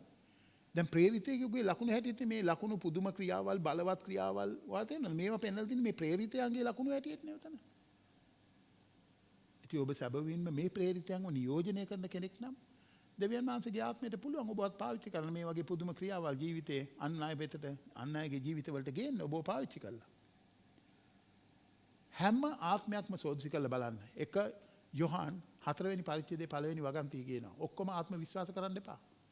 ප්‍රේමවන්තයනි බොහෝ බොරු ප්‍රොපේතවරු ලෝකයට පැමිණ සිටින බැවින් සියලු ආත්ම විශ්වාස නොකොට ඒ ආත්ම දෙවියන් වහන්සේගෙන් දැයි පරීක්ෂා කරලා බලන්න. දෙවියන් වහන්සේගෙන්ද කියලා සෝදිසි කරලා බලන්න කියලා කියනවා. ඉතින් දෙවියන් වහන්සේගෙන්ද කියලා සෝදිසි කරලා බලන්නේ කොහොමද? ඔයාට ශුද්ධාත්මයන් වහන්සේත් එක්ක ඔයාගේ ගමනක් නැත්තම්. ඔයා කොහොමද ඒව තේරුම් ගන්න යන්නේ? ඉතින් ප්‍රේමවන්ත සහෝදරය සහෝදරිය. අද දවසේ මිනිස්සු ගොඩාක් පැටලීම් වලට අහු වෙලා තියෙනවා වැරදි අවබෝධයන් නිසා. මම අවසාන කරන්න මේ නූතන සභාව තුල ශුද්ධාත්මයන් වහන්සේගේ මෙහෙවර මොකක්ද කියන එක ගැන පොඩ්ඩක් කතා කරලා. මේක විශාල විෂයක් නේ. මේක අපිට එක දවසකදී මෙහෙම කතා කරලා ඉවර කරන්න බෑ. මේක ඉගෙන ගන්න මම ඉගෙන ගන්නවා. මේක අහන්න ඔබ ඉගෙන ගන්නවා. අපි ඔක්කොම ඉගෙන ගමු. තව දන්නේ නැති දේවල් හොයලා දැනගමු. එහෙමනේ අපි කරන්න ඕනේ දේව සභාව ඇටියට. මොකද්ද ශුද්ධාත්මයන් වහන්සේගේ සේවය නූතන සභාවේ? බලන්න අද දවසේ සභාව තුල ශුද්ධාත්මයන් වහන්සේගේ මෙහෙවර මොකද්ද? පළවෙනි කාරණාව. ඒක කියනවා උන්වහන්සේ අපිව නැවුම් කරනවා අපව මුද්‍රා කරනවා කියලා. එපිස පොතේ 1:13යි 14යි පදවල. අපිව නැවුම් කරනවා අපව මුද්‍රා කරනවා. දෙවෙනි කාරණාව උන්වහන්සේ අපිට මතක් කරලා දෙන්නේ උන්වහන්සේ ඉවැන්ජලිස්ට් මෙහෙවර තුල සාර්ථකත්වය අපිට ලබලා දෙනවා. ක්‍රියාපොතේ 2:37 යොහන් 16:8 තෙසලෝනික 1:5-6යි 1 කොරින්ති 2:4 උන්වහන්සේ ඉවැන්ජලිස්ට් මෙහෙවර. ඒ කියන්නේ ධර්මදූත මෙහෙවර. අනිත් ඒගොල්ලන්ට සුභාරංචිය ප්‍රකාශ කරන්න යන මෙහෙවරේ සාර්ථකත්වය උන්වහන්සේ අපිට ලබලා දෙනවා. දේව සභාව තුල අද දවසේ අපිත් එක්ක ක්‍රියා කරමින්. තුන්වෙනි කාරණාව. උන්වහන්සේ අපි තුල ලැබුම්ගෙන අපව පුරවනවා. අපි තුල ලැබුම්ගෙන උන්වහන්සේ ඉන්නේ දැන්. හැබැයි අපිව දවස ගානේ පුරවනවා. යොහන් 14:17 වෙනි පදේ 1 කොරින්ති 8 අපිට මතක් කරලා දෙනවා. මේ සංසිලිකාරයන් සත්‍යතාවයේ ආත්මයන් වහන්සේ උන්වහන්සේ පිළිගන්න ලෝකයට බෑ. ලෝකයා උන්වහන්සේව දකින්නේ නැහැ, අඳුනන්නේ නැහැ, උන්වහන්සේ අඳුනන්නේ නැහැ. මක්නිසාද උන්වහන්සේ නුඹලා සමග නැවතී සිටිනගෙන නුඹලා තුලේ සිටිනසේක. දැක්කද? ශුද්ධාත්මය වහන්සේ අප තුල නැවතී ඉන්නවා, අප තුලේ ඉන්නවා කියලා බයිබලේ මතක් කරලා තියෙනවා. ඉතින් උන්වහන්සේ අප තුල ලැබුම්ගෙන අපව දවස ගානේ පුරවන්නට කැමතියි. අපි පිරෙන්න පියවර ගන්න ඕනේ. බලෙන් පුරවන්නේ නැහැ උන්වහන්සේ. හතරවෙනි කාරණාව. අපි එකවරක් බෞතිස්මය ලැබුවද අපට උන්වහන්සේගේ පිරවීමක් නිරතුරුවම තිබෙන්න ඕනේ. දැන් මේකට මේ දෙවෙනි අත්දැකීම කියලාම කියන්න එපා. ඔබයි මමයි හැමදාම ආත්මයෙන් පිරෙන්න ඕනේ. එපිස පොතේ 5:18 ඉඳලා 20ට කියන්නේ ඒකයි. මුද්‍රික පාණයෙන් මත් වෙන්න එපා. ඒකෙන් අනාචාරකම ඇති වෙනවා. ඒ ගීතිකාවල වලින් ආත්මික ගී වලින් එකිනෙකනට කතා කරන්න. සිත් වලින් ස්වාමීන් වහන්සේට ගායනා ගීතිකා කරන්න. ක්‍රිස්තුස් වහන්සේගේ නාමයෙන් සියලු දේ ගැන පියවූ දෙවියන් වහන්සේට නිතරම ස්තුති කරන්න. ඒක තමයි දෙවියන් වහන්සේ අපෙන් ඉල්ලන්නේ. ඊට පස්සේ අපිට කියනවා ක්‍රියාපොතේ 4:8 පදයේ සහ 31 වෙනි පදයේ සමහර අවස්ථාවලදී උන්වහන්සේ මිනිසයන් විශේෂ කාර්යයන් සඳහා උන්වහන්සේ සන්නද්ධ කරනවා. ක්‍රියාපොතේ 4 අපි දකිනවා විශේෂ කාරණයකට සන්නද්ධ කරනවා. ක්‍රියාපොතේ 7 අපි දකිනවා ස්තේපන් විශේෂ කාරණාවකට සන්නද්ධ කරනවා දෙවියන් වහන්සේ. ඉතින් ඒ වගේ ශුද්ධාත්මයන් වහන්සේ අපිට ඒ වගේ සේවය ලබලා දෙනවා. උන්වහන්සේව මිනිසයන් විශේෂ කාර්යයන් සඳහා සන්නද්ධ කරනවා. අනිත් කාරණාවේ 6 වෙනි කාරණාව අපිට කියනවා උන්වහන්සේට දුක් දෙන්න එපා කියලා. උන්වහන්සේව නිවාලන්න එපා කියලා. ඒකත් අපිට බයිබල් පද දෙකක් තියෙනවා. එපිස 4:30 1 තෙසලොනික 5:19 ඔබ ඒවා කියවන්න. ලියලා කියවන්න. අපිට වෙලා මදි කියවන්න. වෙලාව ඉවරයි අපේ. උන්වහන්සේට දුක් දෙන්න එපා. ඒක තමයි නූතන සභාවේ ශුද්ධාත්මයන් වහන්සේගේ ක්‍රියාව. උන්වහන්සේව නිවන්න එපා. පත් වෙලා ඉන්න දෙන්න වැඩේම උන්වහන්සේට. අනිත් කාරණාව. උන්වහන්සේ අපිට ශුද්ධකම ගෙන එනවා අපේ ජීවිතේට. අපව ශුද්ධකමට ගෙන එනවා උන්වහන්සේ. අපේ ජීවිතය තුළ ඵල හට ගන්නවන්නට උන්වහන්සේ සලස්වනවා. ඉතින් අපි දකිනවනේ නේද? අපි පෞගේ දවස්වල උදෑසන සිතුවිල්ලටත් අපි ගත්තේ. ඔය ආත්මයන් වහන්සේගේ ඵල 9 අපි කතා කරුවා. දැන් ආත්මයන් වහන්සේගේ බලය දීමනාව ගැන අපි කතා කරගෙන යනවා. ඒ ඔක්කොම අපි හදන්නේ මේවා දැනුවත් කරලා ඔක්කොමල්ලා එකට වර්ධනය වෙන්නනේ කිතුණු ශරීරය තුළ. ඉතින් ඔබ මේවට සම්බන්ධ වෙන්නේ නැත්නම් ඔබ වර්ධනය වෙන්නේ නැහැ. උන්වහන්සේ අපිව ශුද්ධකමට ගේනවා දවස ගානේ. කැපවීමකට ගේනවා. ශුද්ධකම කියන්නේ කැපවීමක්, වෙන්වීමකට ගේනවා. අපේ ජීවිත තුළ උන්වහන්සේ ඒ තුලින් ඵල හට ගන්නවන්නට සලස්වනවා. අනිත් කාරණාව. උන්වහන්සේ අපිට දීමනාවල් වගුරවලා තියෙනවා. 1 කොරින්ති 12:7 ඉඳලා 10ට මම කිව්වේ බලයේ දීමනාවල් අපි මේ ටික කතා කරගෙන යනවා. 1 පේදුරු 4:10 11 පදේ එපිස 4:11 ඉඳලා 13ට සේවයේදී නායකත්ව දීමනාවල්, සේවයේ දීමනාවල්, බලයේ දීමනාවල් උන්වහන්සේ අපිට දීමනාවල් වගුරවලා තියෙනවා. ඒව තමයි ශුද්ධාත්මයන් වහන්සේගේ ක්‍රියාව මේ අලුත් ජීවිසුම තුළ. අපි ඉන්නව මේ යුගය තුළ ශුද්ධාත්මයන් වහන්සේගේ පුදුම ක්‍රියාවල්. ඒ නිසා අපි මේ කාරණාවල් තුළ දවස ගානේ දැනුවත් වෙමු, අපි ධෛර්යවත් වෙමු. මෙසේ දැනුවත් වීම, ධෛර්යවත් වීම තුළ ඔබ හැමතිස්සෙම ආත්මයෙන් යැපෙන පිරෙන මිනිසෙක් වෙයි. උන්වහන්සේ අපිට නමස්කාර කරන්න උදව් කරනවා. වචනේ තේරුම් ගන්න උදව් කරනවා. අපිට යාඥා කරන්න උන්වහන්සේ උදව් කරනවා. හරි තේරුණාද? හුඟක් ඒගොල්ලන්ට තාම යාඥා කරගන්න බෑ. මොකද හේතුව? ඔයා දන්නවා හේතුව මොකද කියලා? ශුද්ධාත්මයන් වහන්සේත් එක්ක එන්න සම්බන්ධතාවයට. ඔබට නවත්තන්න හම්බ වෙන්නේ නැහැ. ඒකට අපිට විනාඩි 2කින් අපි මේ නවත්ත ගන්න හරි අමාරුවෙන් උදේ යාඥාවේ. ඒ තරම් යාඥා කරන්න මිනිසුන්ගේ උනන්දුවක් ඇතුලේ තියෙනවා. ශුද්ධාත්මයන් වහන්සේත් එක්ක හරි සම්බන්ධතාවයක ඉන්න. පුරව ගන්න හැමතිස්සෙම උන්වහන්සේගේ බලයෙන් කරන්න තියෙන එක දෙයක් යටත් වෙන්න උන්වහන්සේට. අතාරින්න පාප, අතාරින්න දෙවනාසේ අකමැති වූ අධර්මිෂ්ඨ වූ දේවල් ජීවිතෙන් අයින් කරගන්න. එතකොට ශුද්ධාත්මයන් වහන්සේගේ පුදුම ක්‍රියාවල ඔබගේ ජීවිතේ සිද්ධ වෙයි. ඔබට උන්වහන්සේ උදව් කරන්න යනවා යාඥාවේදී. එපිස 6:18 රෝම 8:26 ඔබ දන්නේ නැති කොට යාඥා ගන්න. ශුද්ධාත්මයන් වහන්සේ ඔබ තුලින් යාඥා කරන්න පටන් ගන්නවා. ප්‍රශංසා වේවා දෙවියන් වහන්සේට. ඉතින් ඔයා දන්නවද? මාගේ ශක්තියෙන් නෙමෙයි, මාගේ බලයෙන් නෙමෙයි, ශුද්ධාත්මයන් වහන්සේගෙන් කියලා සකරියා පොතේ 4:6 වෙනි වගන්තිය. ඒක තමයි පරණ ගිවිසුමේ අපිට කිව්වේ. මගේ ශක්තියෙන්වත් නෙමෙයි, මගේ බලයෙන්වත් නෙමෙයි, නමුත් ශුද්ධාත්මයන් වහන්සේගෙන්ය කියලා සකරියා 4:6 වෙනි වගන්තිය කියනවා. බලයෙන්වත් ශක්තියෙන්වත් නෙමෙයි, මගේ ආත්මයෙන් යයි සේනාවල ස්වාමින් වහන්සේ කියනසේක. ඉතින් මෙහෙම තමයි නූතන සභාවේ ශුද්ධාත්මයන් වහන්සේ ක්‍රියා කරන්නේ. එම ක්‍රියා කරොත් ඔබ කරන සේවය අනර්ග විදියට කරන්න ඔබට පුළුවන් වෙයි. මොකද ඔබගේ අභිලාෂය ස්වාමීන් වහන්සේව මහිමයට පත් කරන එක. උන්වහන්සේ ඔබට හැකියාව දෙනවා. ඉතින් අපි අවසාන කරනවා. මොකද්ද මේ ලකුණු වල තේරුම අපි සාකච්ඡා කෙරුවා. අපි ඇත්තටම අද දවසේත් මේ පෙන්තකොස්ත අත්දැකීම තුල යන්න ඕනේද? ඔබ එකමුතුකමෙන් ඉන්නවා නම්, ඔබ එක්සිත්කමෙන් ඉන්නවා නම්, ඔබ එකට එකතු වෙලා යාඥා කරනවා නම්, ඔබ එකතු වෙලා ආත්මිකව වර්ධනය වෙන්න පියවර ගන්නවා නම්, මේ පෙන්තකොස්ත අත්දැකීම අදත් අපිට තියෙනවා. හාලෙලූයා. ආමෙන්. ඒව තුල අපි ශක්තිමත් වෙලා වර්ධනය වෙලා ඉදිරියට යමු. ශුද්ධාත්මයන් වහන්සේගේ මේ අපූර්ව දීමනාවල් හරිද නේද?